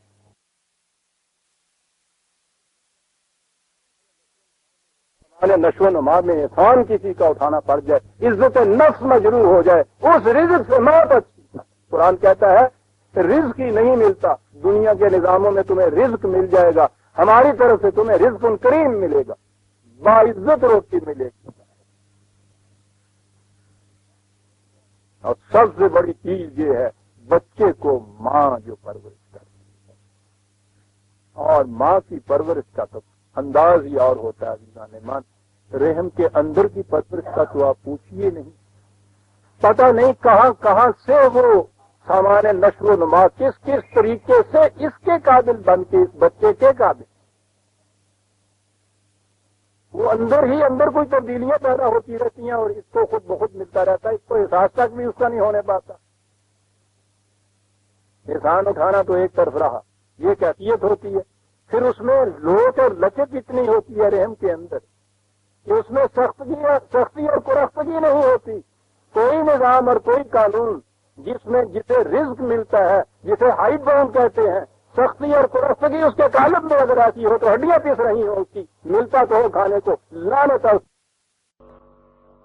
اس روٹی کی ضمانت، سب سے بڑی ضمانت اس روٹی کی عزیزان ایمان، جس میں یکسانیت بھی ہوتی ہے، مساوات کا لفظ ہمارے یہاں چل پڑا ہے، مساوات بھی ہوتی ہے اور ضمانت ہوتی ہے روٹی کی۔ سب سے بڑی ضمانت اس انداز کی، مساوات کے انداز کی جیل خانے میں ہوتی ہے۔ ہر ایک کی روٹی، کپڑا، مکان اور جان کی حفاظت کے لیے باصفائی کھڑے ہوتے ہیں۔ آپ سبحان اللہ، یہ انداز تو کسی قدر شاہی میں کیا ہوگا یا جیل خانے میں ہوگا۔ اس کے باوجود جیل خانے کی زندگی کو بدترین زندگی کیوں کہا جاتا ہے؟ ایک چیز اس سے نہیں ہوتی، عزت نفس پر۔ بڑے سے بڑا نظام آپ جو قائم کر دیں گے، جسے آپ سوشلسٹک نظام بھی کہتے ہیں، اس کے لیے یہی کہا جاتا ہے نا کہ بنیادی ضروریات زندگی، روٹی کپڑا اور مکان اور یہ چیزیں، ان کی ضمانت دی جائے گی. ٹھیک ہے سر، بہرحال میں تسلیم کرتا ہوں کہ کہیں ایسا ہوگا کہ اس کی ضمانت بھی دے دی جائے. ضمانت ہی نہیں، میں کہتا ہوں مہیا بھی کر دیا جائے. پھر اس میں مساوات بھی آپ لے آئے ہیں. چلیے مساوات کے معنی یکسانیت ہی لے لیجیے، حالانکہ ایکویلٹی اور یونیفارمٹی میں بڑا فرق ہوتا ہے دنیا میں. لیکن اگر اس میں بھی لے لیتے ہیں، یکسانیت بھی اس کے اندر آ جائے، ایک جیسے کپڑے، ایک جیسی روٹی، ایک جیسے مکان، ایک جیسے حفاظت کا سامان، تو میں نے عرض کیا ہے کہ اس کا سب سے بہتر نقشہ تو جیل خانہ ہے. تو اگر یہ اتنی سی چیز ہی اگر ہو تو ملک بڑا سا جیل خانہ تو بن جائے گا آپ کے یہاں. جنت نہیں بن سکتی اس میں یہ چیزیں ہی نہیں. شرف انسانیت اور احترام آدمیت کی بنیادی شرط ہوتی ہے. یہ چیز جو دی ہے قرآن نے، رحمت للذین آمنوا، رحمت للعالمین، بڑی غور طلب کی ہے. ہمارے ہاں تو بس رحمت دو عالم ہے، اور پھر وہ رحمت کے وہ جو بادل امڈ کر آتے ہیں وہ تو پھر قیامت میں ہے نا. سارے گناہگار حساب کتاب کی روح سے سارے وہ جہنم میں، دوزخ میں. یہ وہ پروسیس ہے جو اللہ تعالیٰ نے پہلے دن سے مکافات عمل کا بیان کی. ہر عمل کا ایک نتیجہ ہوگا، اس کے مطابق جزا و سزا ہوگی، یہ سب کچھ. یعنی اتنا بڑی مشینری اللہ تعالیٰ نے قائم کی. مشینری کا پوچھتے ہیں تو قرآن کریم میں ہے کہ یہ سلسلہ ارض و سماء، کائنات کا یہ سلسلہ، یہ گردش لیل و نہار، یہ تکویر شمس و قمر، یہ تمام سلسلہ کائنات اس لیے ہے کہ کسی انسان کا کوئی عمل بغیر نتیجے کے نہ رہ جائے. یا اللہ، یعنی اتنا بڑا اس نے یہ سلسلہ کائنات کھڑا کیا. پتہ نہیں اس کے الفاظ میں یہ ملائکہ کتنے ہیں جو لکھنے پہ ہی معمور ہیں، میزانیں کتنی کتنی بڑی ہیں جو تولنے پہ معمول ہیں، رجسٹر وہاں بنے ہوئے ہیں جن میں اندراجات ہوئے ہیں. اتنا بڑا وہ میدان قیامت، خود اس کے اندر اللہ تعالیٰ کرسی عدالت پہ بیٹھا ہے. ایک ایک کا حساب کتاب، مثقال ذرۃ خیرن یرا و مثقال ذرۃ شرن یرا، وہ ذرے کے برابر بھی جو جسے نیکی اور بدی کہتے ہیں اس کا حساب ہو رہا ہے. اس کے مطابق بتایا جا رہا ہے کہ کیا فیصلہ ہوا. فیصلہ کیا ہوا کہ صاحب یہ سزا کے قابل ہے، سزا میں بھیج دیا. دیکھیں آپ نے کتنا الیبوریٹ یہ سسٹم ہے. یہ سارا کچھ کیا اور اس کے بعد آگے یہ روایت رحمت دو عالم تک کیا. اللہ تعالیٰ نے دفتر بند کیا، چھٹی مل گئی، آف ہو گئے، آپ بھی جانے لگے، موٹے سے پرنا ماریا ہونا. اور اس کے بعد دیکھا دھیان مار کے تو وہ میدان قیامت میں کوئی شخص سجدے میں پڑا ہوا. یہ حدیث شریف ہے جی. آپ پھر بیٹھ گیا لمبی، کہنے لگے یہ ایک آدمی تو رہ گیا، اس کا کیا حساب کتاب نہیں ہوا. کہاں نہ اٹھاؤ تو کہنے لگے جی وہ تو سجدے سے اٹھتا نہیں. اللہ میاں آپ چلے گئے، کیا بات ہے سر کہ اٹھیے. کہنے لگے صاحب میں کیسے اٹھ سکتا ہوں، یہ میری امت جو ہے اس کو تو جہنم میں بھیج دیا اور مجھے کہا جا رہا ہے کہ میں جنت میں جاؤں، میں کیسے جا سکتا. اچھا شرط یہ اب محبوب کی ادائے آئی شاعری کی ہوا حکم جناب پہ، ٹھیک ہے جی نکالو ان میں تو رگ بھر کے کٹیا. وہ فرشتیاں کا رگ بھی تھے بڑا گھر ٹوٹیا. پھر وہ سودا ہونڈیا ہے بانیے والا تو کے ساتھ. بہرحال یہ سارا کچھ جو ہوا کہ اس کے بعد پھر وہ جہنم وہ خالی ہوا اور اس کے بعد پھر آپ اٹھے. اور اٹھنے کے بعد یہ چیز جب آئے جا رہے ہیں تو وہ جو جا رہے تھے جنت میں وہ نعرہ تکبیر جو اس طرح بلند کرتے ہیں نا پروسیشن میں جلوس نکالتے ہیں، وہ نکال رہے تھے. وہ کہہ رہے تھے کہ ہاں یہ ہے رحمت للعالمین. بات ہوئی نا ساری، یعنی وہ سارا بکھیرا جو معاذ اللہ جو کیا تھا اللہ میاں نے مکافات عمل کا پہلے دن سے انبیاء کو بھیجنا شروع کیا. قیامت کے دن تک خود عدالت لگائی اس مقصد کے لیے کہ ایک ایک ذرہ ذرہ عمل کا جو ہے وہ حساب میں آیا اور اس کے مطابق یہ کچھ ملے. وہ سارا قصہ ایک طرف اور ایک سیلاب کی لہر جو آئی تو سارا کچھ بہا کے لے گئی. صاحب وما ارسلناک الا رحمۃ للعالمین. کیا کہنے رحمت سامان نشو و نما حیوانات کو ملتا ہے صرف طبی زندگی تک، ان کی زندگی اس سے آگے ہوتی نہیں، کھانا پینا مکان وغیرہ۔ انسان میں جب زندگی شروع ہوتی ہے تو اس کی ایک زندگی انسانی زندگی بھی ہوتی ہے، جہاں ویلیو شروع ہوتی ہیں، اقدار شروع ہوتی ہیں۔ انسان کے لیے سامان نشو و نما دونوں اقسام میں آئے گا، اس کی طبعی زندگی کے لیے بھی یہ ضروریات طبی جسے آپ روٹی کپڑا مکان کہتے ہیں، اور اس کی انسانیت کی نشو و نما کے لیے بھی، جس سے عز و شرف انسانیت اور احترام آدمیت کہتے ہیں۔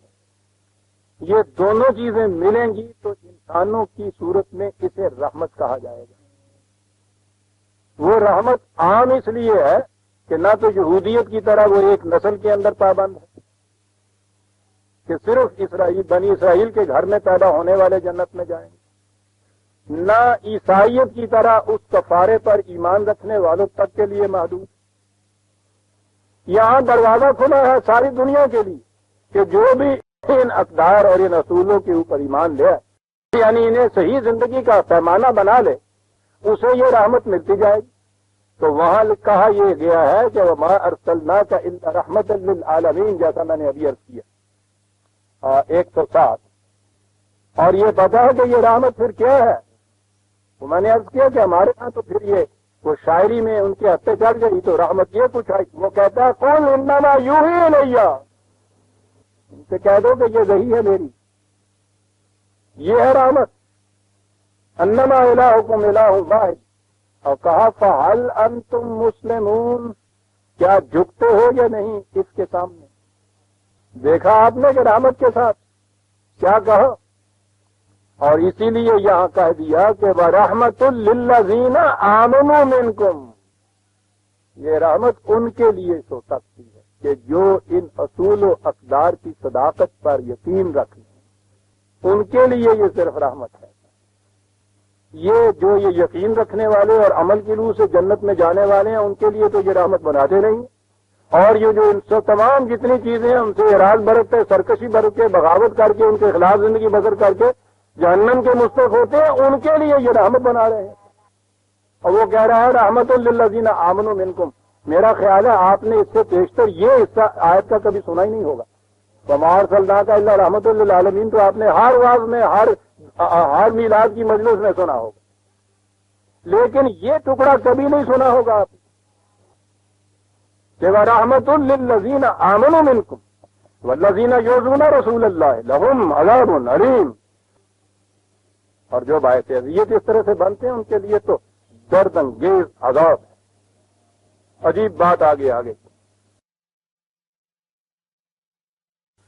عجیب فیزز آ رہے ہیں، بلکہ فیسٹس آ رہے ہیں، منافقین نظام قائم ہو رہا ہے۔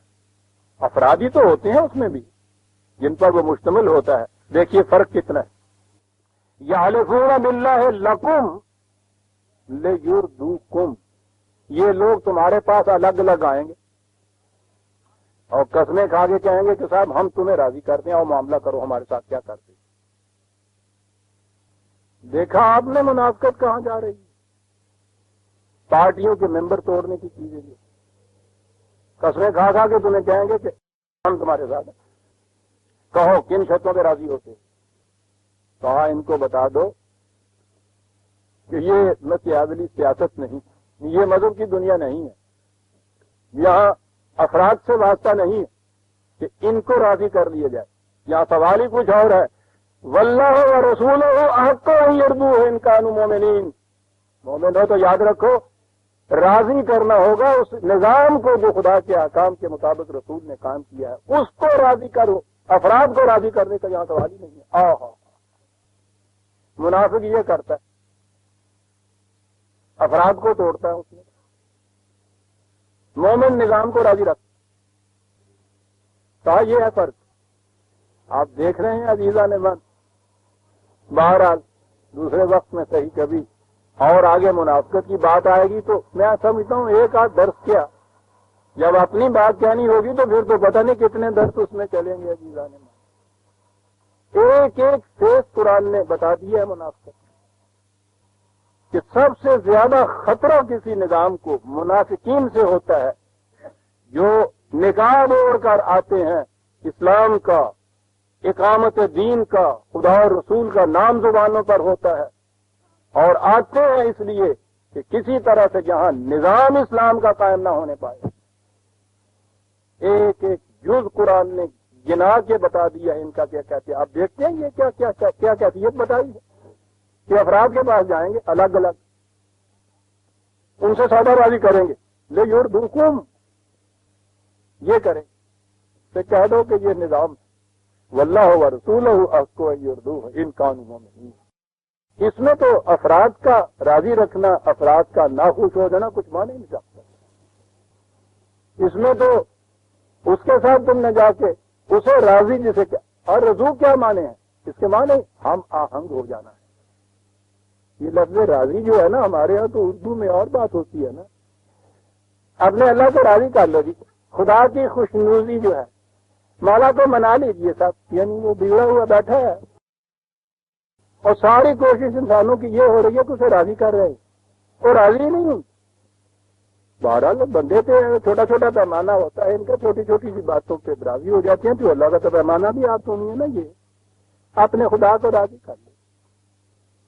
سب سے بڑی چیز جو آپ کے یہاں کہی ہوتی ہے خوشنودی باری تعالیٰ کے لیے، اللہ کو خوش کرنے کے لیے۔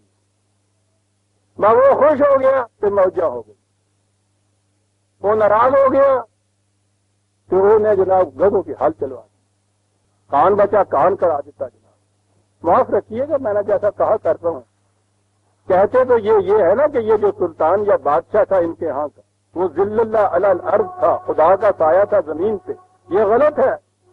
ان کے تصور کی روح سے جو آسمان کا وہ خدا تھا وہ سایہ تھا زمین کے بادشاہ کا۔ جس قسم کا ان کے سامنے وہ بادشاہ آتا تھا، انہوں نے ذرا میگنیفائی اس کو کیا بڑے پیمانے پہ اور اسے خدا بنا دیا۔ ہندو کا یہی تصور تھا نا کہ عام آدمی کا ایک سر ہوتا ہے، وہ جو خدا ہوتا ہے اس کے 10 سر ہو جاتے ہیں۔ عام آدمی کے 2 ہاتھ ہوتے ہیں، درگا مائی کے 6 ہاتھ ہوتے ہیں، یعنی اسی کو ذرا بڑے پیمانے پہ دے گئے۔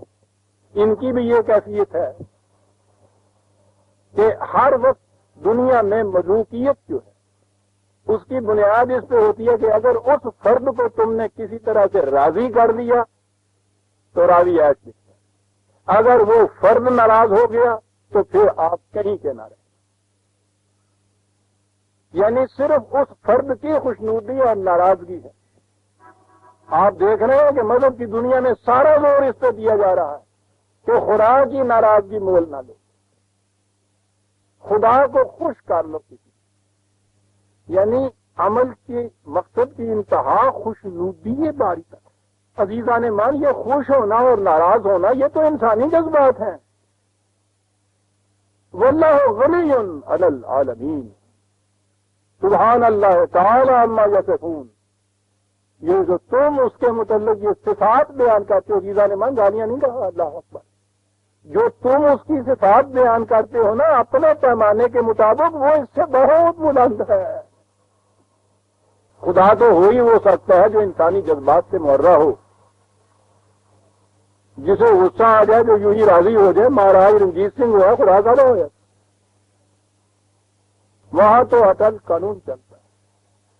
یہ افراد کو آگے راضی رکھ کرنا چاہتے ہیں، سوال نہیں، اس نظام کو راضی کرنا ہوگا۔ یہاں بالکل یہ نہیں کہا کہ صرف خدا کو راضی کرنا ہوگا، آپ دیکھتے ہیں اس نظام کے متعلق ہے جو خدا کی دی ہوئی وحی کے مطابق رسول نے قائم کیا ہوا ہے، اسے راضی کرو۔ ان کانوا مومنین، مومن یہ کرتا ہے۔ 63ویں آیت، الم یعلموا انہ من یحادد اللہ ورسولہ فان لہ نار جہنم خالدا فیہ ذالک الخزی العظیم۔ کہتا ہے یہ افراد کو راضی کر رہے ہیں، کر دیجیے ہر ایک کو راضی۔ نہیں، اس کا علم نہیں ہے کہ افراد کو راضی کرنا اور خدا کے دیے ہوئے قوانین سے دشمنی مول لینا، نتیجہ اس کا کیا ہوگا؟ نار جہنم خالدن فیہا خزی العظیم۔ کیا ذلت اور رسوائی وہ عظیم عظم عربی زبان میں یہ جو ہڈیاں ہوتی ہیں نا انہیں کہتے ہیں بنیادی طور سے ہڈیوں کے گودے تک جو جراثیم ذلت اور رسوائی کے چلے جائے نا وہ ہے اس کا نتیجہ. اوپر اوپر کا مرض نہیں وہاں تک توبہ توبہ. خزیون بھی ہے اور خزیون کی یہ کیفیت ہے کہ خزیون عظیم ہے عذاب ہے تو علیم ہے خزیون ہے تو عظیم ہے. اور پھر عربی جاننے والے جانتے ہیں کہ جو اس بات پہ جو وزن آتا ہے فعیلن کے بعد کے اوپر جو اس کے معنی ہوتا ہے کہ وہ چلا جاتا ہے مسلسل متواتر ہمیشہ آگے چلا جاتا ہے ہنگامی طور پہ نہیں آتا. ہنگامی طور پہ آنے والا ایک دفعہ آتا ہے شدت تو اس کی بڑی ہوتی ہے لیکن ایک وقت آتا ہے ختم ہو جاتا ہے اس کے بعد. یہ تو تب دکھ ہے اسی لیے عظیم کہا اس کو کہ اس کے جراثیم ہڈیوں کے گودے تک گئے ہوئے ہوتے ہیں. بتسلسل متواتر بتدریج چمٹا رہتا ہے ساتھ کے ساتھ. کہتا یہ ذلت اور رسوائی ہنگامی نہیں ہے. ہنگامی تو کسی ایک میدان جنگ میں کہیں شکست کھائی وہاں یہ اس وقت کے لیے ہو گیا اور وہ شکست کھانا بھی عزیزان من ذلت نہیں ہوتا. قرآن کہتا ہے دل کے لئے یامن و داغل ہوا بین الناس. یہ تو گردش دھولا بھی ہے ایک چار کی ایک کنویں کی کدی ٹنا پریاں ہوئی ہوندیاں کدی خالی تھلے چلیاں جاندیاں ہیں. اج تہاڈی اگر ٹنڈ خالی ہوئی ہے ذرا اور گیڑ دیو بھر کے تو آئے گی. آہا ہا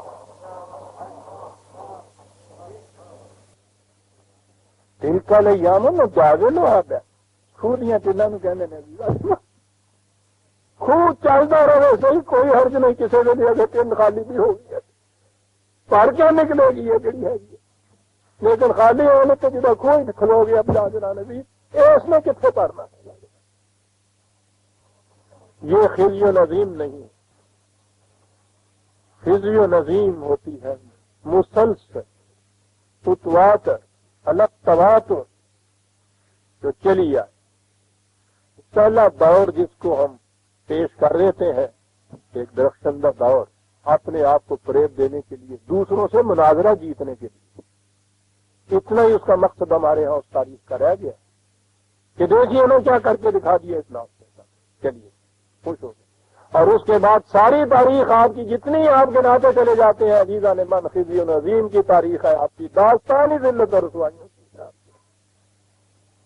کس چیز کی وجہ سے افراد کو راضی رکھتے ہو نظام کے خلاف جنگ کرتے کہ کہیں وہ خدا اور رسول کا قائم کردہ نظام جو تھا وہ نہ کہیں دوبارہ آ جائے اس کی مخالفت کرتے ہو افراد کو راضی رکھتے ہو. نتیجہ خزی و عظیم عزیزان من ساری داستان آپ کی یہ ہے. افراد کو راضی رکھا ہے آپ نے زندہ سامنے ہے اگر وہ تو صلی اللہ اس کو کہا ہے آپ نے جھکے ہیں اس کے سامنے سجدے بھی کیے ہیں ان افراد کے سامنے. اور اس کے بعد اگر اس دنیا سے آپ جسے آپ روحانیت اور مذہب کی دنیا کہتے ہیں وہ بھی چند افراد کا نام ہے جن کو آج آگے کر رہے ہیں. کسی کو رحمت اللہ علیہ کسی کو آپ نے رضی اللہ تعالیٰ کہہ دیا. افراد ہیں نظام کو راضی رکھنے کی کبھی بات آپ نہیں کرتے.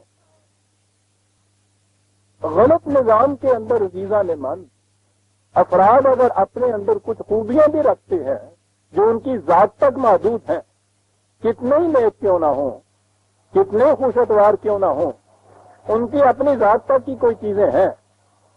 خدا کے نزدیک تو سوال یہ ہے کہ تم اس نظام کے قیام کے لیے کیا کرتے یعنی یہ ہے نا نظام کو راضی رکھنے کے لیے کیا کرتے ہو. افراد کو تو تم راضی رکھتے ہی ہو. مذہب میں افراد اپنی نجات کے لیے کچھ کرتا ہے افراد ہی کو راضی رکھتا ہے. یہ جو قرآن نے کہا ہے کہ ان کے ہاں کے احبار اور رہبان جو ہے وہ خدا بن جاتے ہیں یہ کیا بات ہے. آپ نے غور کیا اس میں فرق کتنا ہے. احبار اور رہبان کے متعلق اگر آپ ان کی بات مانیں گے تو افراد کو آپ راضی رکھیں گے. مذہب کی دنیا میں کہیں نہ کہیں کسی شخصیت کے اوپر جا کے معاملہ چلا جاتا. فقہ حنفی امام اعظم علیہ الرحمہ کی فقہ شافعی امام شافعی کے اوپر جاتی. سلسلہ چشتیہ چانب معین الدین اجمیری رضی اللہ تعالیٰ عنہ. افراد دین کی اقامت جب ہوتی ہے نظام جسے آپ کہتے ہیں عجیب چیز ہے، حالانکہ بلند ترین ممتاز شخصیتیں تھیں جن کو آپ خلفاء راشدین کہتے ہیں، اب بھی ہمارے ہاں غیر شعوری طور پر خلافت راشدہ ہم کہہ کے اس کو بیان کرتے ہیں، افراد نہیں لاتے اس کے اندر. یہ ہے نظام. وہاں سے ہم آگے چلتے ہیں. یہ خلافت راشدہ چاروں خلفاء اتفاق سے قریشی تھے. یہ مملکت قریشیہ نہیں تھی. اسے کہا ہی خلافت راشدہ کہا. وہ نظام راشد تھا.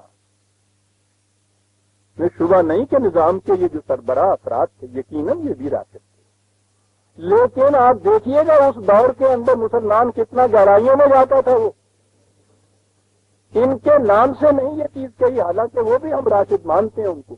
اس نظام کو راشدہ کہا ہے انہوں نے. یہ تھی چیز. اور جب گاڑی دوسری پٹڑی پہ جا پڑی ہے تو پھر آپ کے ہاں خلافت نہیں رہی، پھر سلطنت امیہ شروع ہو گئی، سلطنت عباسیہ شروع ہو گئی صاحب، سلطنت فاطمیہ شروع ہو گئی صاحب، صفویہ شروع ہو گئی، عثمانیہ شروع ہو گئی، یہ مغلیہ شروع ہو گئی. یہ ساری چیزیں جتنی آپ دیکھتے ہیں نا ان خاندانوں کے اندر آپ کے گر گئی. نہ اس کے بعد مسلمانوں کی سلطنت کہیں کام نہیں ہوئی. خلافت راشدہ تو بہت بڑی چیز ہے.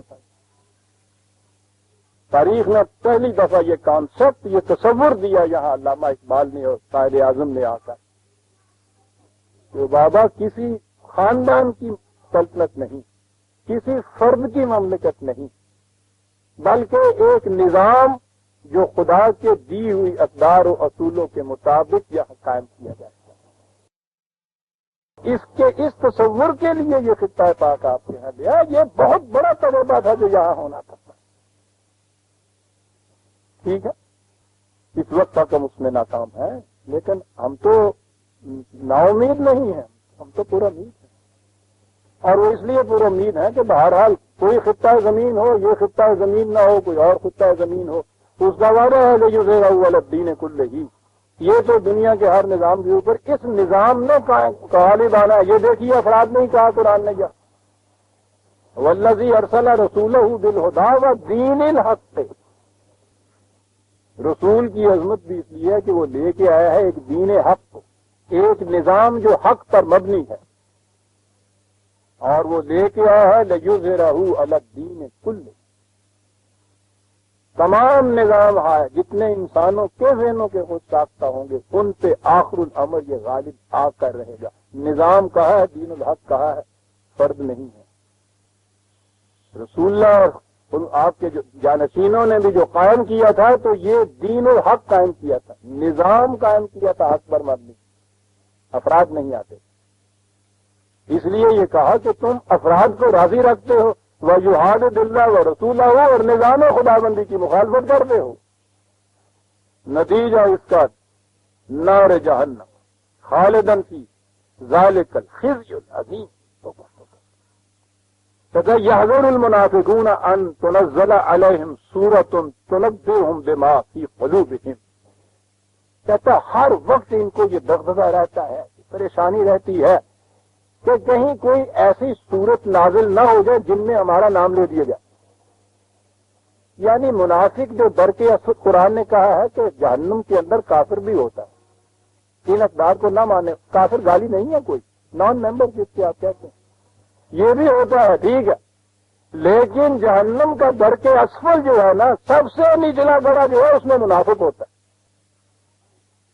منافق ہر وقت اس آگ کے اندر جھلستا رہتا ہے کہ کہیں میری پردہ دری نہ ہو جائے، کہیں میری بات نہ کھل جائے. سچا آدمی جب کسی انتہائی نازک موقع پہ بھی صحیح سچی بات جب کہہ دیتا ہے تو اس کے بعد اسے ایک اطمینان حاصل ہو جاتا ہے، سکون حاصل ہو جاتا ہے. منافق جب کوئی بات کرتا ہے تو اس کے بعد ایک نیا جہنم اس کے سینے کے اندر بھڑک اٹھتا ہے کہ کہیں بات کھل نہ جائے. یہاں کا بھی جہنم اور اس کے بعد جو قرآن نے نقشہ کھینچا ہے جہنم کا، عزیزان من، کہا یہ ہے کہ سوچو تو صحیح. یہاں تم نے اپنے دوستوں کے مجموعوں میں، اپنے ارادت مندوں کے حلقوں میں، اپنی مملکت کی رعایا میں جتنا جتنا بھی تمہارا دائرہ تھا اس کے اندر معلوم نہیں کیا کیا باتیں آپ نے زبان سے کہیں اور دل میں کیا کیا چیز تھی. اور لوگوں پہ اپنا تم نے اعتماد قائم رکھا، بڑے وہاں تم صاحب اعتماد بنے، بڑے شریف النفس بنے، بڑے معزز و واجب الاحترام بنے. تم نے کوشش کی عمر بھر اپنی اس روش کو قائم بھی رکھا، کامیاب منافق رہے تم. لیکن سوچو تو صحیح عزیزان من، یہ ہے قیامت جسے کہتے ہیں. سوچو تو صحیح کہ یہ سارے جن کے اندر رہتے ہوئے تم نے یہ کچھ کیا، یہ سارے کے سارے تمہارے سامنے موجود ہوں گے، اور جو کچھ تم نے دل میں چھپا رکھا تھا ان کے متعلق وہ بے نقاب ہو کے ان کے سامنے آ رہے گا. کہا اس جہنم سے کہاں بھاگتے جاؤ گے؟ تو باتوں پر کہا یہ اس چیز سے ہر وقت ان کو دھڑکا لگا رہتا ہے کہ کہیں ایسا نہ ہو جائے کہ خدا کی طرف سے کوئی صورت نازل ہو جائے اور اس میں ہمارے نام لیے ہوئے ہوں اور اس طرح سے پول کھل جائے. ہمارا ہر وقت دھڑکا لگا رہتا ہے. کیا بات کہتے ہیں؟ کہا کہ یہ جو تمہاری روش اور یہ ذہنیت ہے یہ خدا سے نہیں، ان انسانوں سے نہیں، تم زندگی سے مذاق کر رہے ہو. پولیس تحزیو، زندگی کے متعلق تم نے یہ سمجھ رکھا ہے کہ اگر دل میں کچھ چھپا کے زبان پہ کچھ اور لے آئیے تو تبھی حالات جو ہے وہ تو ٹھیک ہے، جس وقت موت آ گئی معاملہ ختم ہو گیا. زندگی سے مذاق کر رہے ہو. زندگی تو انہی تمہاری جتنے خیالات، ارادے، افعال، اعمال ہیں انہی سے ترتیب پا کے زندگی بنتی ہے، اور زندگی اس کبھی موت کے ساتھ ختم نہیں ہو جاتی. زندگی سے مذاق کر رہے ہیں. سائیکالوجی کا طالب علم اس کو اپریشیٹ کرے گا. آزاد خاطر ہیں آج میرے سامنے بیٹھے ہوئے. کیا لفظ کیا جاتا ہے قرآن؟ ان اللہ مخرج ما تحذرون. یہ ٹھیک ہے، ہم یہ نہیں کریں گے. رسول اللہ صلی اللہ علیہ وسلم سے یہ کہا گیا، کہا کہ ہم کوئی ما فوق الفطرت طریق اختیار نہیں کریں گے تمہارے لیے کہ تمہیں ہم بتا دیں چوری چوری کی یہ بھی منافق ہے، یہ بھی منافق ہے. یہ تو رہی ہوگی کہ کھیل کے نہ ہوگا. کہا کہ رسول تمہیں اپنی فراست اور بصیرت سے ان کے پہلے فعل سے پہچاننا ہوگا کہ ان میں سے کون کون سا منافق اور کون کون سا مخلص ہے. ہم یہ نہیں کریں گے کہ تمہیں اس کا بات رات بتا دی جائے. اس لیے کہ جو معاملہ بھی خدا نے رسول سے کیا ہے وہ قیامت تک کے انسانوں کے لیے اسے اسوہ بننا تھا نا. اگر خدا رسول کو اس طرح سے غیب کے طور پہ بتا دیتا کہ یہ ہیں، ہمارے لیے رسول کا یہ فعل عمل جو تھا کہ آپ نے منافقوں کی نشاندہی کر دی، ہمارے لیے اسوہ کیسے بن سکتا تھا؟ اسے تو خدا نے بتا دیا، ہمیں خدا بتائے گا. یہ بچے رات کو جو کھیل کھیلتے ہیں چیچو چیز بجولیا اور کیا وہ، یعنی کسی وقت کوئی بچہ جا کے یوں لیتا ہے وہ دہائی دے دیتی ہے دوسری رانی، اور جی چاچا جی نے دس دیتا سی، جی چاچا جی نے دس دیتا ہے جی کوئی کھیل نہیں کوئی کھیل نہیں. وہ اتنا شرمندہ ہوں اور جنہیں فخر سے جس نے کریڈٹ لینا تھا اپنی کامیابی کا بولٹی لے جا رہی ہو جاتا ہے. یہ تو کوئی طریق نہیں ہے. رسول ہم یہ نہیں کریں گے. اور یہ بھی نہیں ہے کہ اگر تم نے ذرا نگاہ تو گہری نگاہ سے دیکھا تو یہ چھپے بھی رہیں گے. یہ بات نہیں ہے. منافقت تو ماتھے تو لکھی ہوئی ہوتی ہے. یورپ المجرمین ہے بسیماہم، مجرم تو اپنی پیشانی سے پہچانا جاتا ہے، اس کے تو ماتھے پہ لکھا ہوا ہوتا ہے. ہماری ہی نگاہیں عزیزان من سطح سے نیچے نہیں جاتی، اس لیے کہ ہم خود بھی نہیں چاہتے کہ دوسروں کی نگاہیں ہمارے بھی سطح سے نیچے چلی جائے، ورنہ کو پہچانا جاتا ہے. وَلَئِن سَأَلْتُهُمْ لَيَقُولُنَّ إِنَّمَا كُنَّا نَخُوضُ وَنَلْعَبُ. جب کوئی بات ان کی پکڑی جائے اور ان سے پوچھو کہ تم یہ کچھ اس دین کے متعلق، اس نظام کے متعلق کہتے ہو، کہتے تمہیں پتا جواب کیا ہوتا ہے؟ تو جواب یہ دیتے ہیں کہ نہیں صاحب ابھی تو ہمیں مخالفات دکھا دیا، ہم تو یوں ہی مذاق کرتے تھے. کوئی اور جواب نہیں، بات تو پکڑی گئی نا. آپ دیکھتے ہیں روز منافق کا یہی جواب ہوتا ہے. ہم آتے ہیں زیادہ تیرے نال میں آج میچ کرتا تھا کیونکہ ہو گیا ہے. تب تک یہ کہتے ہیں کہ نہیں ہم تو یوں ہی مذاق کرتے تھے. کچھ نہیں کہا عزیزان من، ایک بات مذاق کرتے تھے. قل اب اللہ وہ آیات ہی وہ رسول ہی کنتم تعلمون، اور بازی بازی بریش ہم بازی مذاق کرتے ہو، کہاں تک تمہارا ہاتھ پہنچتا ہے؟ کم بختو، خدا سے مذاق کرتے ہو، اس کے اٹل قوانین فطرت سے مذاق کرتے ہو، ان قوانین کے مطابق نظام کام کرنے والے رسول سے مذاق کرتے ہو۔ کوئی گوشہ تو زندگی کا ایسا چھوڑو کہ جہاں مذاق نہ کرو۔ تو عزیزان من، کیا یہ ہماری داستان بیان نہیں ہو رہی؟ کیا ہم مذاق نہیں کر رہے خدا سے، اس کی آیات سے، اس کے رسول سے؟ کیا جواب ہے؟ تو سوچو تو صحیح کہ کہاں تم مذاق کر رہے؟ اور بات اصل میں یہ کہی کہ حقائق سے مذاق کرنے سے کیا حقائق بدل جایا کرتے ہیں؟ وہ تو اٹل ہوتے ہیں، ان کا نتیجہ تو اٹل ہوتا ہے۔ لا تعتذروا، اس قسم کی بےہودہ معذرتیں مت پیش کرو۔ ایمان کی بات کیوں نہیں کہتے؟ ایمان کی بات سنیے عزیزان ایمان، قد کفرتم بعد ایمانکم، زبان سے ایمان لائے ہو، عملاً کفر کر کے دکھا رہے ہو۔ یہ ہے منافق۔ ایمان نہیں، کافر ہے جو ایمان نہیں لاتا، کہتا ہے کہ نہیں ایمان لاتا۔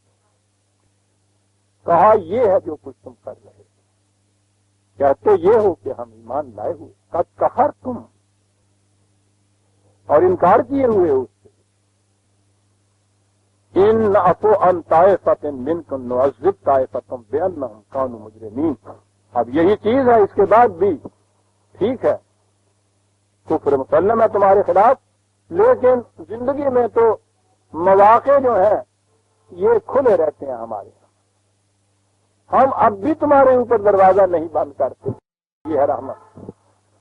اگر تمہیں احساس ہو گیا ہے کہ تمہاری روش غلط تھی، دل سے اگر تمہیں احساس ہو گیا ہے، تم واپس آ سکتے ہو، ہمارا دروازہ کھلا ہے۔ لیکن اگر تم نے انداز یہی رکھا اور پھر منافقت سے یہ کچھ کیا، تو اس کے بعد تو پھر اس کا انجام تباہی کے سوا کچھ نہیں ہوگا۔ بِأَنَّهُمْ كَانُوا مُجْرِمِينَ، اس وقت تو تمہارا جرم ثابت ہو جائے گا نا، اس سے پہلے تو سزا نہیں، لیکن جرم ثابت ہونے کے بعد تو پھر تم بچ نہیں سکتے ہو۔ اب بھی فیصلہ کر لو اپنے متعلق کہ کیا فیصلہ کرنا چاہتے ہو۔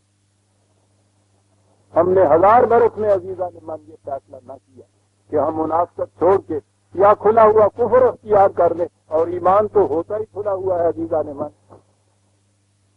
نتیجہ اس کا یہ ہے کہ خزي عظیم ہماری اس سے جائے۔ اب عزیزان من وقت ہو گیا، سورہ توبہ کی آیت 66 تک ہم آ گئے، 67 سے آگے چلیں گے۔ آپ کہیں گے کہ صاحب 1 منٹ اب بھی باقی ہے، 1 منٹ میں ڈنڈی بھی مار گیا ایسا 2 منٹ، لیکن اس میں بات ایک ایسی آتی ہے، سن ہی لیجیے گا، بڑی اہم بات ہے۔ بتایا ہے کہ پھر اس کا نتیجہ ہوتا کیا؟ المنافقون والمنافقات بعضهم من بعض، یاد رکھو، گروہ بنتے ہیں دنیا کے اندر۔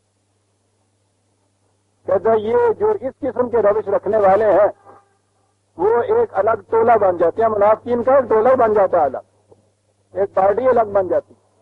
مومن اس میں فٹ نہیں کرتا، اس میں کہا ہے کافر بھی فٹ ان نہیں ہوتا ان کے اندر، الگ ہوتا ہے یہ ٹولہ۔ سائیکالوجی والے جانتے ہیں نشہ ایک شے ہوتی ہے جس کو ہم عام نشہ کہتے ہیں، لیکن آپ کو پتا ہے کہ بھنگ کا نشہ پینے والے شرابیوں کے یہاں کبھی جا کے نہیں بیٹھتے، شرابی اپنے نال کبھی پوسٹ پین والے نہیں بٹھاؤں گے۔ یہ جو نشے ہیں ان کا کیف الگ الگ ہوتا ہے، وہ ہمیشہ نشہ کرنے والا ان لوگوں کو ساتھی بناتا ہے جو کیف میں اس سے ہم آہنگ ہوتے ہیں، صرف نشے میں نہیں۔ نشہ تو صرف عقل کو مدہوش کرتا ہے نا، مدہوشی کے بعد بھی یہ مختلف کیفیتیں مدہوشی کی ہوتی ہیں۔ ایک مذہب کے نشے کی مدہوشی ہوتی ہے نا، ایک جہالت کی بھی مدہوشی ہوتی ہے، یہ الگ کیٹیگریز ہوتی ہیں۔ وہ یہ کہتا ہے کہ یاد رکھو یہ جو منافقت کی بنا پہ جو ایک نشہ آتا ہے، یہ ایک مدہوشی ہوتی ہے، یہ ایک الگ ٹائپ ہے، اس میں یہی لوگ اکٹھے ہوتے، جگہ کہیں ایویں پھنس جانا ہے جائے وہ بعد وہ کوشش کرتا نکل جا یہ گل کو چھوڑ دینے تو تین جان نہیں گیا، لیکن فٹ ان نہیں اس میں وہ کر سکتا۔ عجیب چیز کو آپ کہتے کہ منافق کے ساتھ فٹ ان کرتا ہے۔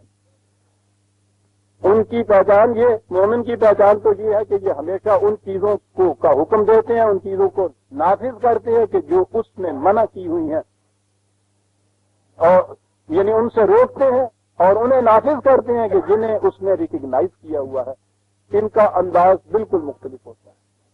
مانتے تو ہیں ان چیزوں کو، کرتے یہ ہے کہ جن چیزوں سے وہ روکتا ہے کوشش کرتے ہیں کہ وہ رائج ہو جائیں آپ کے معاشرے میں، جن چیزوں کو وہ رائج کرنا چاہتا ہے کوشش کرتے ہیں کہ ان سے وہ روکنے کی طرح۔ یہ ایک ٹولہ بن جاتا ہے اس قسم کا۔ وَيَقْبِضُونَ أَيْدِيَهُمْ، بڑی چیز یہ بھی ہے کہ نہ انسانی کی بہبود کے لیے جہاں کچھ عام طور پہ کھلا رکھنے کا وقت آئے گا وہاں یہ سکیڑ لیں گے، یہ ان کی کیفیت ہوگی۔ وہ آگے الفاظ عزیزان مان جس کے لیے میں نے کہا تھا اگلی دفعہ، لیکن آج کہا کہ اس کا نتیجہ کیا ہوگا، غور سے سنیے گا عزیزان مان، کتنی بڑی بات قرآن کہہ دیا۔ لفظ تو دو ہیں، نس اللہ، انہوں نے خدا کو بھلا دیا، عام ترجمہ یہ، اس کے معنی ہوتا ہے پس پشت ڈال دینا کسی کو، جو اس کا ڈیو مقام ہوتا ہے وہ نہ دینا کسی کو۔ انہوں نے خدا کو بھلا دیا، فنسیہم، نتیجہ اس کا یہ ہوا کہ یہ اپنے آپ سے بھول گئے کہ ہم کیا ہیں۔ خدا فراموشی کا نتیجہ خود فراموشی ہے، اور یہی چیز اس نے دوسری جگہ سورہ حشر میں کہی ہے نا، وَلَا تَكُونُوا كَالَّذِينَ نَسُوا اللَّهَ فَأَنسَاهُمْ أَنفُسَهُمْ، بہت زیادہ واضح ہے، ان جیسے نہ ہو جانا کہ انہوں نے خدا کو بھلایا تو اس کا نتیجہ یہ 68 ہم نے ختم کر لی، 68 سے آئندہ دیں گے۔